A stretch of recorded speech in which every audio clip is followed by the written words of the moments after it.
Now, generally, when we talk about storage unit, in fact, or let me just say storage devices, or I like to say memory first. Let me just say, when we talk about memory in general, memory, good. So it is subdivided into two parts. Here is what we call the primary memory, and secondary memory. Now, what you need to understand concerning primary memory is that these are memory directly accessible, or let me just say these are storage location directly accessible by the CPU. Whereas secondary memory, in fact, are storage location not directly accessible by the CPU. So that's the key difference between the two. Take note of that. This one is directly accessible by the CPU. This one is not directly accessible by the CPU. And this secondary memory is also known as storage. Good. Meaning that their role, in fact, is just to keep data for a long period of time. Whereas another name of primary memory is what? The memory. The memory. So when you say memory, we are talking about primary memory. Take note of that. An example now under this, we have RAM, we have ROM, we have cache memory, we have registers. So these are examples of primary memories. Good. Now under secondary memory, we have things like hard disk drive, we have things like solid state drive, we have things like optical disks. Under optical disks now we have different types. We have compact disks, we have digital versatile disks, we have Blu-ray. So please go and study all of these things, in fact. So now it's so that there I want to mention something concerning hard disks, because hard disk is falling under what we call magnetic disk. Take note of that, because there's magnetic disks, there's optical disks, in fact. Example of a magnetic disk, we have a hard disk drive. Now example of optical disks, we have compact disks, digital versatile disks, and Blu-ray. And what I'm saying is very important. Paper 1, I don't know if you have tried to answer the paper 1 question on the platform. I'm sending messages in the group concerning that. Some people are still neglecting it, but it's very, very important, because it's going to help you exactly to know what is waiting you and how to handle the question, and it's also helping you to know your difficulties. And all what I'm mentioning here, these are small things that you meet in paper 1 that you need to know, in fact. Now, so SSD now is a secondary storage, generally falling under what we call this another category that we call flash. Wow, my pen is disturbing. Just a minute, please. Good. SSD is falling under another category we call flash memory.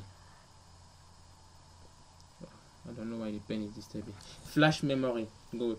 So SSD is not under magnetic nor optical disk. The same thing as USB key. USB key is an example of a secondary memory, and it's not classified. USB key is not under magnetic disk nor optical disk, so they are falling under optical memory. Meaning that there the mechanism being used there, in fact, is what circuits. Good. So electrical circuit. So there is nothing as you have a jigs turning, something like that. No, there they have a different process, in fact, to store the data. Now, so yeah, I don't need to mention which one are volatile. We know all secondary and non-volatile memory.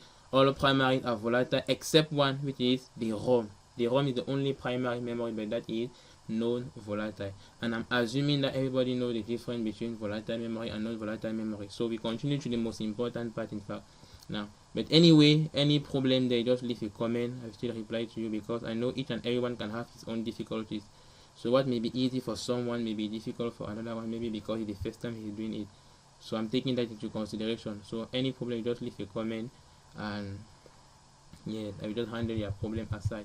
Okay, so please let me just increase space here to work. Now we go to the most important part now. Most important part, memory calculation. Memory capacity calculation. Now, before going there, there's something you're supposed to understand about magnetic disk. Organization of a magnetic disk. Organization of magnetic disk. Good.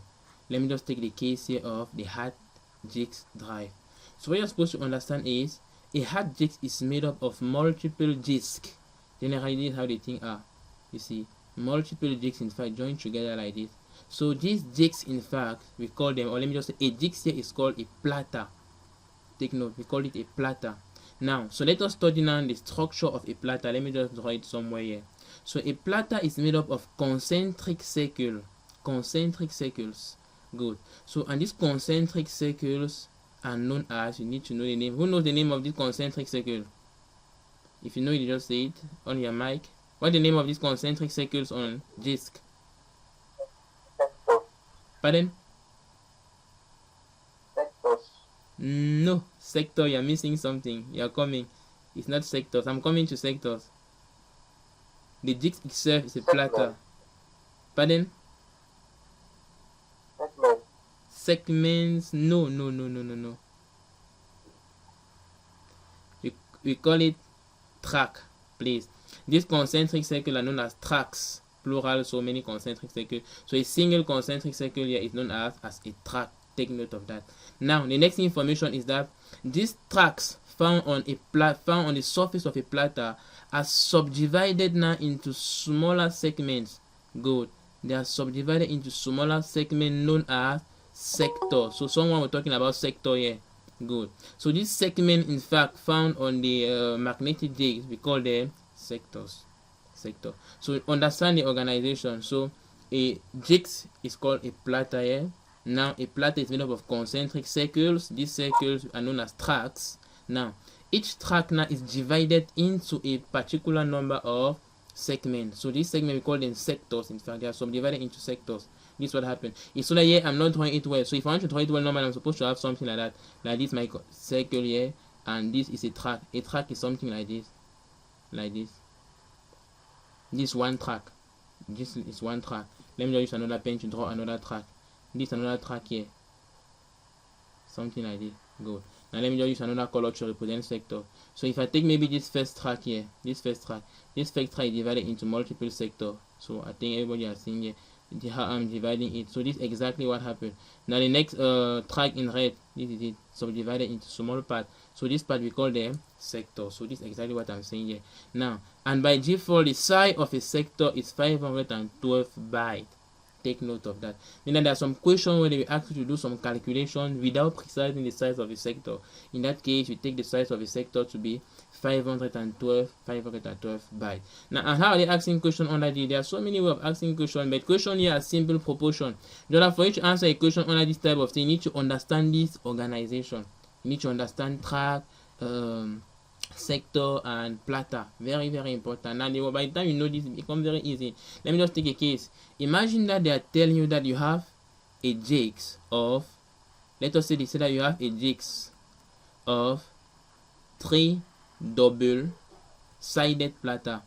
3 double-sided platters. Good. When they say 3 double-sided platters, simply means what? Double-sided here simply means what I'm explaining here about tracks, sectors, I'm just explaining it for a single surface. You know, a jig is made up of 2 surfaces. We have that top part and that back part, in fact. Good. And what you see on the top part is the same thing as what is on the other part, in fact, of the jigs. Meaning, if you are doing a particular calculation concerning the first surface, the opposite surface, in fact, is the same thing. So the answer you have for the first surface, just multiply it by 2. In that case, now you have the size of a single jig, of a single platter. Now, if the question says that you have 3 platters, in fact double-sided, it means that just do your calculation for one platter and you just multiply it by the number of platters you have to have the total size, or let me just say, yeah, the total size, in fact, of your jigs. Good. But if the question is not precise in double-sided platter, they just say 3 platters. In that case, now just consider the first surface. Meaning that when you calculate for one surface, don't multiply by 2 to consider the other surface of your jigs. No, in this case, you consider your jigs as a platter that have just a single surface. That's why when you are reading question, please take note of all these small things. So like this equation, they say a jigs has 3 double-sided platters. Good. Now they say a platter have, let us say, maybe 20 tracks. So they are talking about a concentric circle, and each track have, let us say, maybe 50 sectors. Full stop. Then they say calculate the capacity of the disk in, maybe I don't know, let us say kilobyte. So this is a question, a sample GCE question. So to answer this type of question, you need to know this organization. And by the time you know this organization, I'm not seeing what type of problem you the type of problem you can have here. No, you cannot have any problem here. Like here, to do so is very easy. So here, you just read the question very well. Oh, sorry. Good. Generally, when you answer it, to make it very easy for you, just consider a single surface first. Good. If I consider a single surface, what will be the capacity? Capacity will be equal to. So here, I know that a single platter is made up of concentric circle. And that is a concentric circle called, yes. Yeah. I calculate the thing. The answer is 153.6 kilobyte. 156.3 kilobyte. Is that 153.6.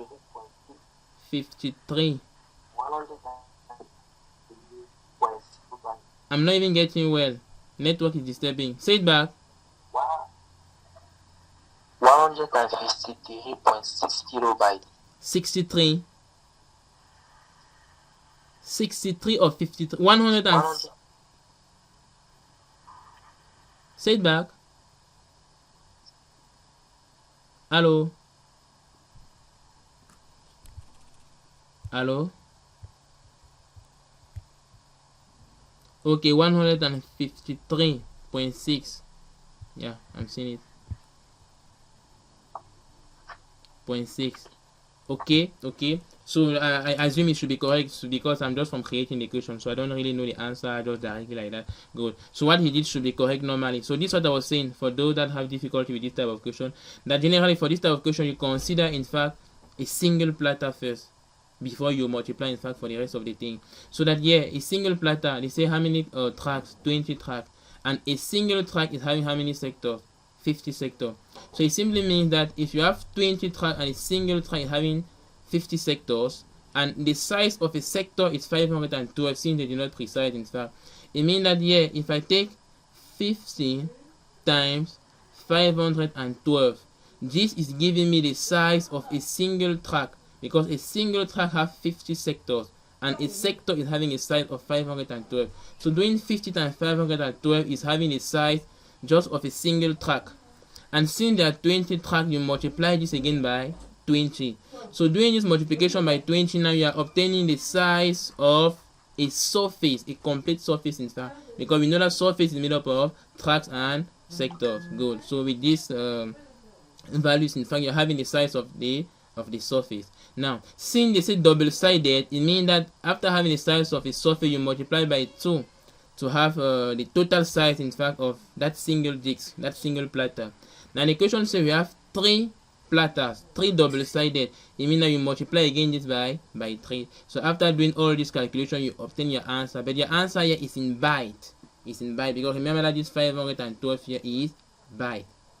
And now the next step is to convert now from byte to kilobyte, and I assume that you are supposed to have this answer from your friend. He say 153.6 kilobyte. So please, the other student, you should try it and you confirm the answer in the group. A minute please, I'm coming. Okay. Now, so I think we are okay. So this just one part of memory calculation. It's not all. Now let us go to the second part, the type of question they can ask under memory calculation, and from there now we go back to GCE questions. Now, so generally there's what we call calculation of the capacity of a memory. So you remember that here I was talking about capacity but of a magnetic disk, of a disk. Now I'm talking about capacity of a memory. So memory here I'm referring to what? I'm referring to RAM. Good. So how to calculate the capacity of a RAM? So it's completely different from what we did up there. Now the next thing is, the first thing is to master the structure of a RAM. So we know very well that a RAM is having 2 parts. So good. So a minute please, who is disturbing me with the call like this? Okay, so Emmanuel is saying that he missed something. He did not multiply by 20. Okay, so people should be doing the calculation so that at the end you give me the final answer. So at least from what I've explained, it can be a small exercise for you, very interesting. Now, So we continue. Wait, I hope I've activated my mic. Okay. So we continue here now. This is the most interesting part. Now here, this is the structure of a RAM. So the RAM generally, this first part here, this other part here, this part, let me just label it normally with even a red there. Okay, so this part here of a RAM is where we store the actual data or instruction if you want. And this other part here now is what? The address. Now generally the address in fact is represented using a certain number of bits, and the same thing with the RAM. You know, computer is manipulating in fact binary numbers, so here we are talking about binary bits. In fact, take note of that. Now imagine that the question asks you to, or let me just say, imagine that the question is saying something like this, that the number of bits used to address each memory location is 3. Example, let me just take this first memory location. Let us say I'm having 0, 0, 1, 0, this first location there. Now if they are saying that the number of bits to address each location is 3, and they ask now what is the total number of addresses we can have to address this main memory. So the formula here is given by 2 to the power n. Take note of that. So this 2 to the power is giving you what?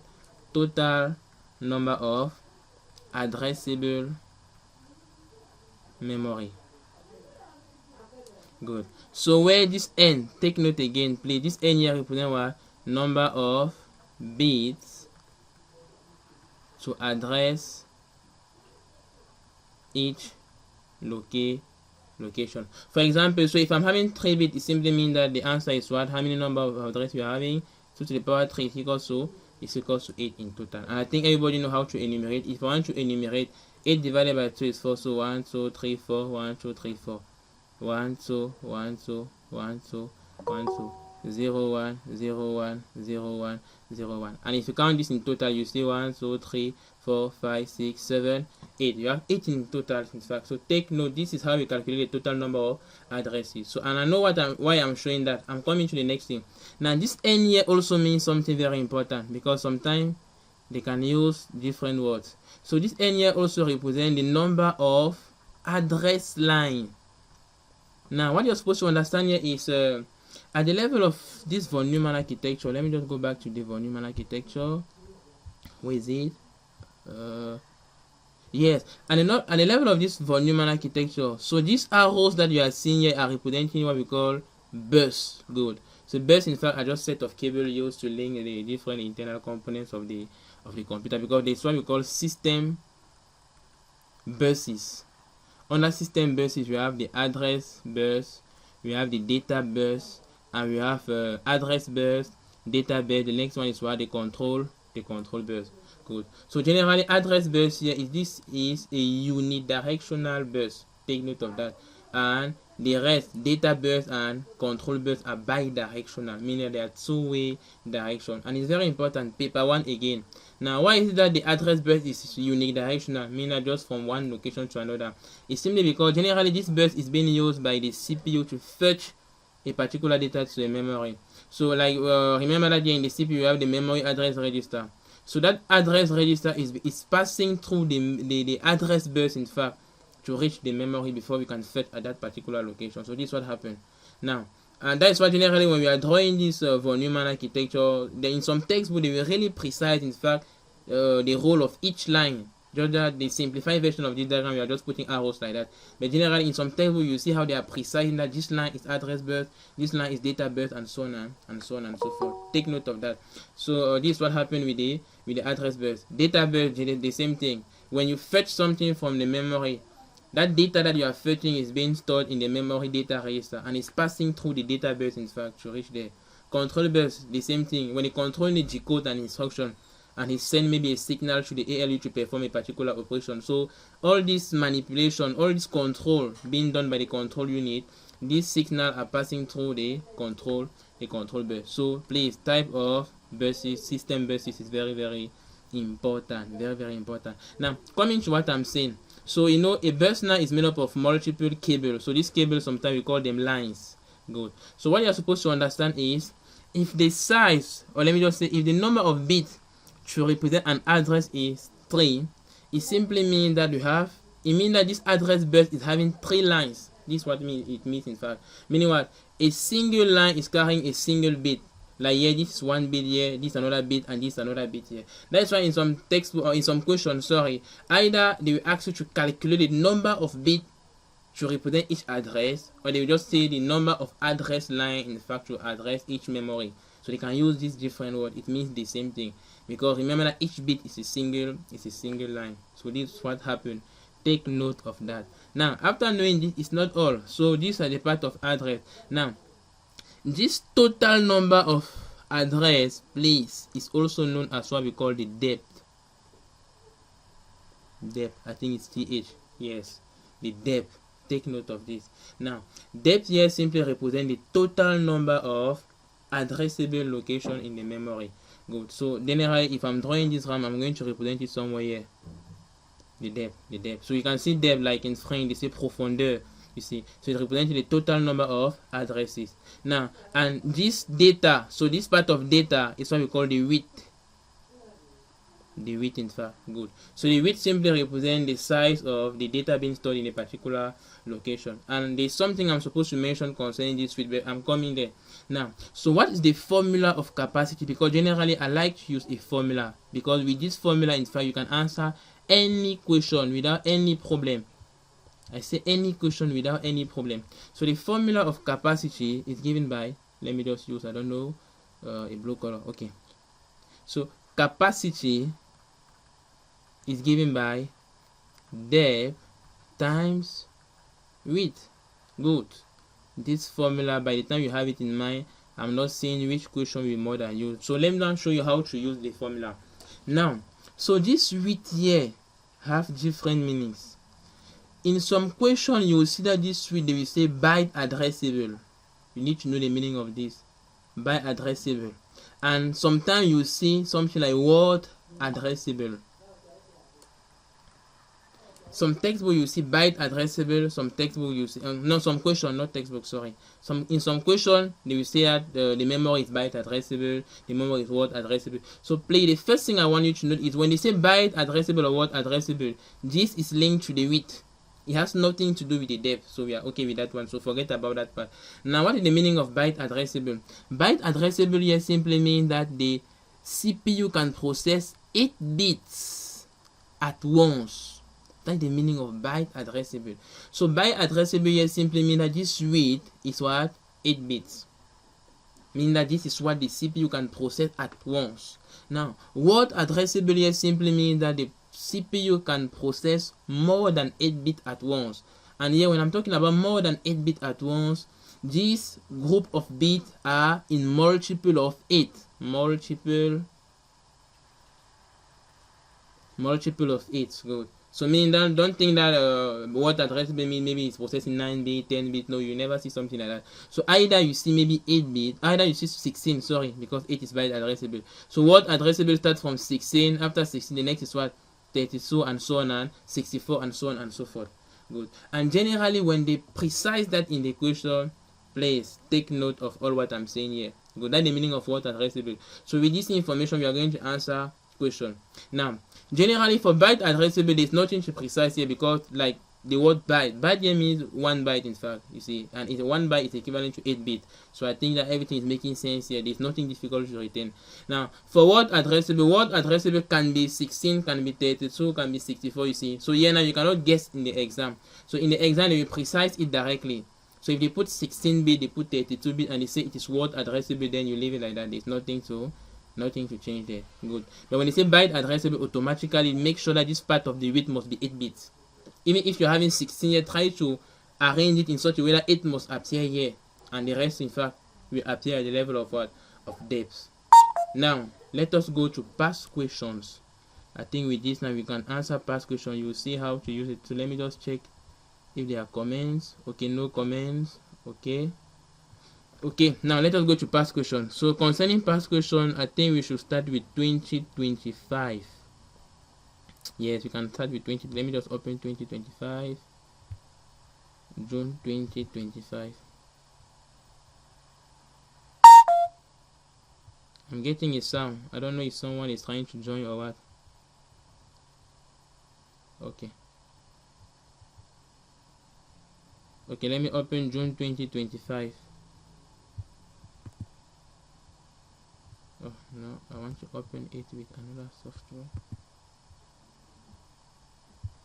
Okay, June 2025. And after this explanation, please make sure you go through all questions concerning this type of things and try to answer it to be sure you are really understanding.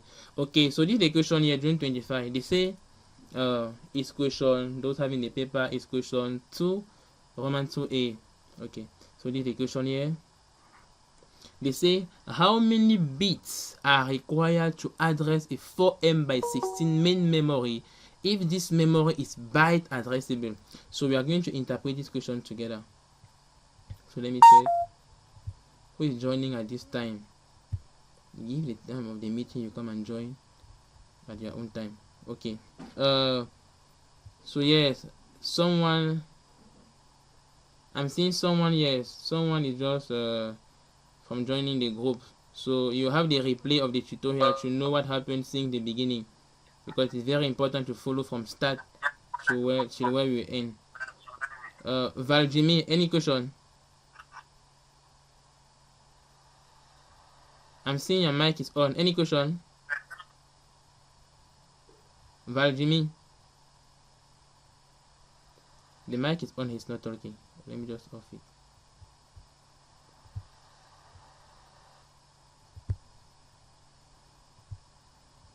Okay, so we continue.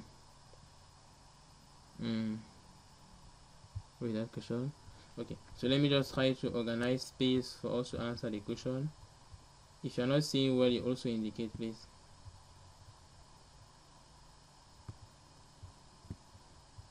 Okay.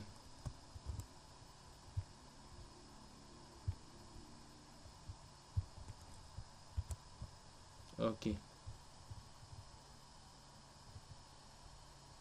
I hope the question is still visible. Yeah, the question is visible. Now, this is the question here. They say, how many bits are required to address a 4M by 16 main memory? So remember your formula. Each time you have a question, don't stress. Formula is what? Capacity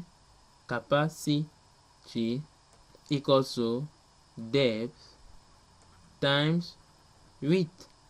And you know very well that depth here is given by 2 to the power n, but we are coming to that one after. Let me just write it somewhere here. It's equals to 2 to the power n. Now, so when they give a question like this, they say how many bits are required to address a 4M by 16 main memory. So you are seeing that this 4M by 16 main memory is already the capacity of the memory they are giving to you. And this by here simply means multiplication. So when you see something like this, simply means that you rewrite this like this. Capacity is equals to what? 4M by m, which is what? Here is 16. This is how you rewrite it. Knowing that this 4M here is representing what? You have 2 to the power, and meaning that the idea is to represent this part of 4M2 as something in terms of power of 2. So that's the idea. Now, when we continue the question, the question say, if this memory is byte addressable. So they are asking the number of bits required to address each memory location if this memory is byte addressable. And you know very well that byte addressable means that after this multiplication, you are supposed to have but what here? 8 bits. So the idea now is to rewrite this in such a way that here you are not having 16 but you are having 8. Because having 16 means it is word addressable, and the question did not say word addressable. It means that here this becomes what? 4M. So in memory calculation, please, you need to know that M is the same as 2 to the power 20. There's also K for kilo, 2 to the power 10. There's G, which is equals to 2 to the power 30. So note things like that. There's tera for chi, 2 to the power 40, and so on and so forth. So yeah, this M here is 2 to the power 20. So you see me that this becomes what? Let me just write it in terms of power of 2. 4 here is the same as 2 to the power 2. M is the same as what? 2 to the power 20. Now at this level, I don't want to write 16. I want to write it in terms of multiple of 8 because I need 8. And 16 is the same as 2 times 8. You see me that this formula, I will rewrite it like, because yeah, this 2 is the same as 2 to the power 1, and from indices, when the bases are the same, you add the powers. So here you obtain 2 to the power what? 20 plus 2, 22 plus 1, 20, 23, and you multiply by what? By 8. So here your capacity is given by this. Good. And the question asks what? How many bits are required to address each memory location, and the number of bits here is what? Remember, is 23. So the answer here is what? 23 bits. As easy as that. It's all. Now, if the question did not precise that byte addressable, it simply means that you consider it as word addressable. In that case, now you don't stress converting this part and having 8 here. No, you leave it like that, and you just arrange this other part here, this 4m, in terms of what? 2 to the power n, so that you take n as your final answer. And I think in that case, normally the answer should be 22 bits. Yes, exactly that. So this is the trick in this question. Here they want to see if you understand the meaning of byte addressable. And you are seeing that the question is 3 marks, whereas there's even nothing here. Just simple reasoning. And you are seeing that this formula is magic. This formula is very magic. There are so many ways of solving this same question, but here remember I'm giving you the simplest method to do so. So before we continue, I don't know if there's any question which will indicate before we move. I need to be sure that you are really following and understanding this. A question, is it okay? If the thing is okay, just leave a comment. Write okay in the comment part. Yes, Marie, I'm seeing your like, correct. What about the others? There are 14 students. Okay. Good, because remember that you'll be having your own question and you must answer it. Okay. Yes, Wilfried. Okay, ask your question. Mohammed, okay. Yes, you are getting Raim, okay. Now Wilfried, is it JTJ Wilfried? Yes. I'm getting your question before I move. I want us to solve another question. Let us solve another question. If you can solve even 2 or 3. If you cannot solve 2 or 3, let us solve another one so that you have your assignment. Wilfried, you are wasting time, so I think I will just continue.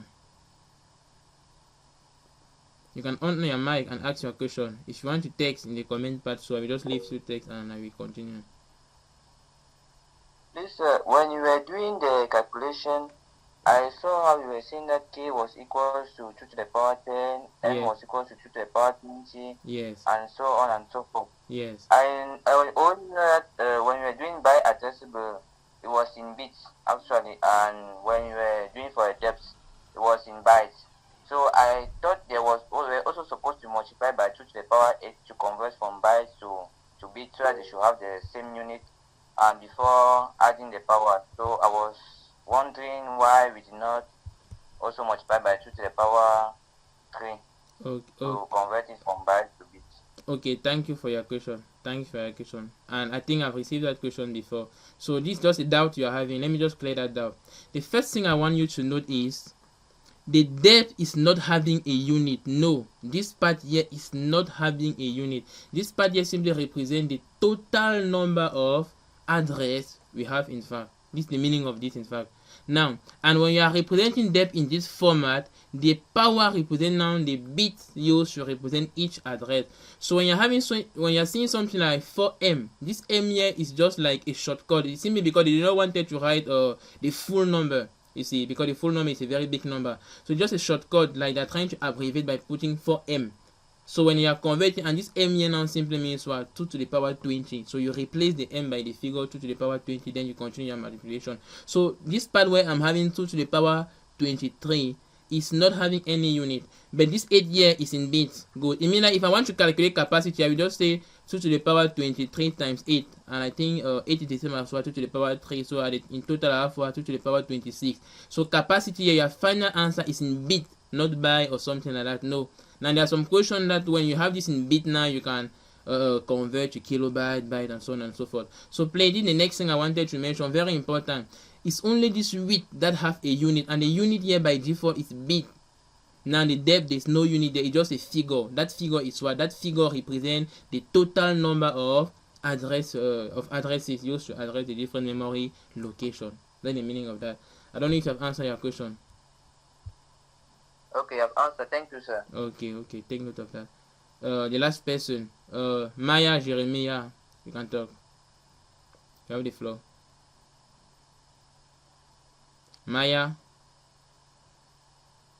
Yes, you can talk.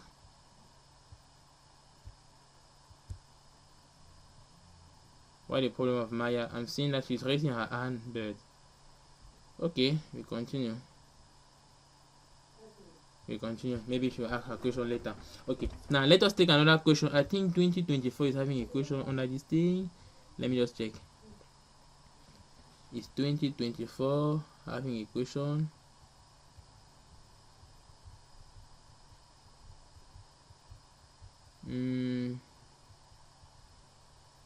I think maybe Southwest Mock. Let me just check on the platform. Southwest Mock. Mock Computer Science. I think Southwest Mock is here. No, not yet. Okay, but I think I have it somewhere here. A minute. Okay, Southwest Mock 2020. Oh no, this is 2025. I'm looking Southwest Mock for 2026.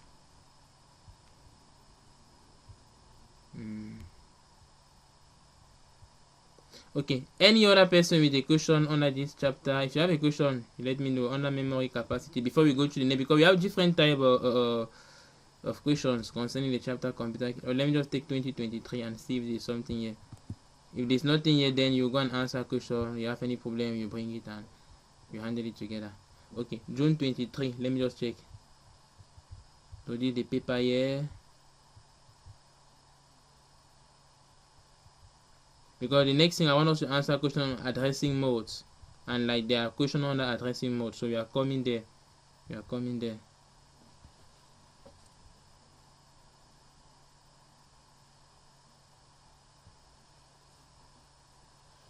Okay, before we even go, let me just explain this question. I'm seeing a question on something we did here. This is June 23. This question 1b, they say a double-sided GVD. Good. So GVD there, they are only at the level of optical discs, and optical discs no more the same as magnetic discs. So because I do not have time to explain maybe the organization of an optical disc, but there's no problem. Let us answer this question. It's not difficult. They say double-sided GVD has a capacity of 8.5 gigabytes. These are how many CDs of 700 megabyte storage capacity are required to store information in a full double-sided GVD. So to solve this question is like this, like primary school question. So the idea here is clear. You convert this 8.5 gigabyte to megabyte. Then the answer that you obtain, you take that answer divided by 700 megabyte. From then on, you obtain the number of CDs, because each CD here is 700 megabyte. Then I cannot divide because the total capacity of my DVD here is 8.5. So convert this to megabyte. When you convert to megabyte now, you divide it by what? 700 megabyte. Good. It's exactly that. Okay, it's okay. So we move to the next part. Good. So I was just thinking that some students are not getting what I'm saying. So okay. Now let us continue. I think let me just go and check the last year. 2022. If there's no question here, we just move to the next part. Okay, so under 2022. Okay, there's a question. So everybody should follow here. This is a question here. They say how many 100 and go. This question is even similar to what we are just from doing. They say how many 128 by 8 RAM chips are required to provide a memory capacity of 2048 bytes. So they are asking how many of these are required to provide this, in fact, this capacity here. Good. Now, let us start by calculating the capacity of this RAM. So capacity is given by what? So for each RAM here, they say 128 by 8. So here you're having 128 by 8 here means what? Times 8. And remember that this 8 here is what? It's in bits. So this is what happens here. It means if you do 128 times 8, the answer that you're having is in bits, and that answer represents the capacity of a single RAM. And you're asking how many of this RAM can you have and combine and sum until it gives this capacity 2048. So how many of them? So it's the same thing, the same reasoning. Yeah, you cannot come and say 2048 divided by, I don't know, who is having a... Someone should calculate 128 times 8 is giving what? What is 128 times 8? What is 128 times 8? In the comment section, what the answer? 128 times 8. I'm not having a calculator with me. Okay, 1024. Thank you. Now, we go Wait that thing. Wait that question. Okay, 1024. You say 1024. So this 1024 is in bits. So you are seeing that you cannot come and say 2048 divided by 1024 to know the total number of RAM chips you need. No, it's not possible. Why? Because yeah, this one is in byte, but this one is in bits. So the idea to make it very easy is either you take this numerator, you also convert it into bits before you do your division. But for me, it's long for nothing. Another thing you can do is you come at this level, and this 8 bits here, you convert it to byte. So that now you have the capacity of a single RAM in byte, so that it will be very easy for you to divide it here. Like here, I will have something like, let me just clean this. We know that 1 bit, 8 bits, sorry, is equivalent to 1 byte. So this is the same as 128 times 1 byte. In total, it is giving what? 128 bytes. So it means that here, the capacity of a single RAM here is 128. It's 128. Now here you can decide, there are so many ways of doing it. Another student can decide that okay, he's going to sum 128 plus 128 plus 128 and see the total number he's going to sum and read this 2048, but it's long for nothing. So at this level, since you know the size of 1 gig, you just come and take this 2048 divided by what? 128 byte cancel byte. 2048 divided by 128, what's the answer? Someone should calculate. What's the answer? Comment section. 16. Good. 16. Perfect. So the answer here is 16 chips. So this is how we do the calculation. And if you want to prove your answer, it's very easy. Try to do this 16 times 128. You must have this normally. Or if you want, you try take 128 plus 128 16 times. You will have this total here. So this is how you solve this question. Now we go to the B part. The B part, they say how many lines of address bus must be used to access 2048 bytes of memory. Perfect. So let me just do it somewhere here. So now for you to answer this part, you need to represent your capacity normally. Capacity is equivalent to what? 2 to the power n, this is the depth, you remember very well, times, now here it's byte addressable.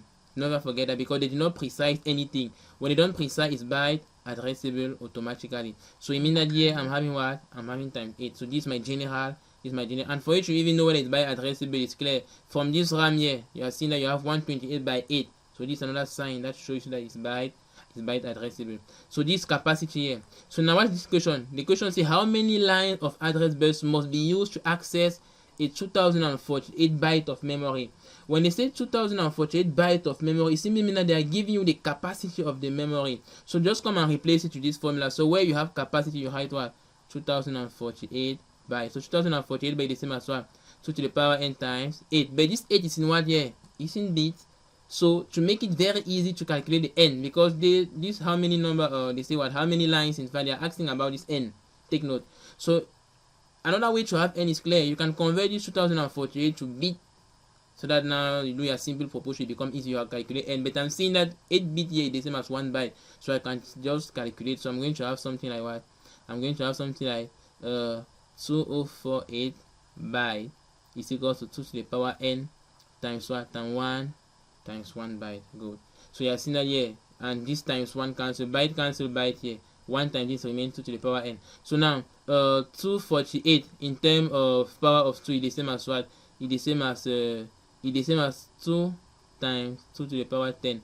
So which is the same as what? 2 to the power 11. So mean that here we have what? We have 2 to the power 11 is equals to 2 to the power n. Therefore n here is equals to what? 11 lines. So please, this is how we do this type of question, and this type of question are always turning around this formula, as I was telling you. Take that into consideration. Good. So now we go to C. The next part, C. The C part of this question, they say how many address lines will be common to each 128 by 8 chips. This one is very easy. It's very easy, because here 128, you know the capacity is what? Is 128 times what? Times 8. And this 128 in terms of power of 2 is the same as 2 to the power 128 is the same as what? 2 to the power 6 is 32. 2 to the power 7, yes. 2 to the power 7 times 8. So the correct answer here is what? Is 7 is 7 lines. Go take note of that, and it's all. So this question, how many marks in total? 6 marks. 6 marks. Nice. So we are done here. Let us take another part of computer architecture, which is memory addressing. Sometimes students are asking question there. So for memory capacity, please, the only thing I can say is answer more questions. Answer more questions is all. Okay, now we go to that thing. Okay, let me just increase the size. Go now to, it's so that this part is a little bit long, but there's no problem. I just try to summarize it. Now, the next thing I want us to study is we are under low-level programming language. Low-level programming language.